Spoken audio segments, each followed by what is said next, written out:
పవిత్ర యాత్ర ఇప్పుడైతే స్టార్ట్ అయిపోయింది. దీనికి బెస్ట్ సీజన్ ఏంటి? ఏ మంత్‌లో ఉంటుంది? యాక్చువల్‌గా 'చార్‌ధామ్' అనంగానే ప్రతి ఒక్కరి యొక్క life time dream, life time achievement లాంటి యాత్ర అయితే, ఒకసారి మనం ఆ 'చార్‌ధామ్' అంటే 4 ధాములు యమునోత్రి, గంగోత్రి, కేదార్‌నాథ్ అండ్ బద్రీనాథ్ అనేటువంటి ఈ 4 ధాములకు సంబంధించి ఉత్తరాఖండ్‌లో ఉన్నటువంటి ఈ ప్రాంతం అంతా కూడా మంచు కొండల్లో మనం ట్రావెల్ చేస్తూ, మనం అద్భుతమైనటువంటి ఒక దర్శనాలు చేసుకుంటూ, దేవభూమిగా పిలువబడేటువంటి ఒక 'చార్‌ధామ్‌కి' సహజంగా ఈసారి ఏప్రిల్ ఎండింగ్‌లోనే స్టార్ట్ అవుతే, May, June, July, August, September, October 15th వరకు కూడా మనం 'చార్‌ధామ్' యాత్ర చేయొచ్చు.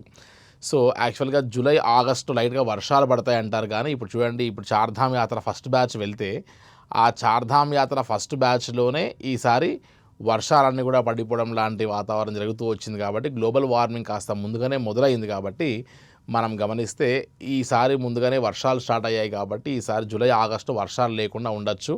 కాబట్టి 'చార్‌ధామ్' యాత్రకి మనం అక్టోబర్ ఎండ్ వరకు కూడా చేయొచ్చమ్మ మనం.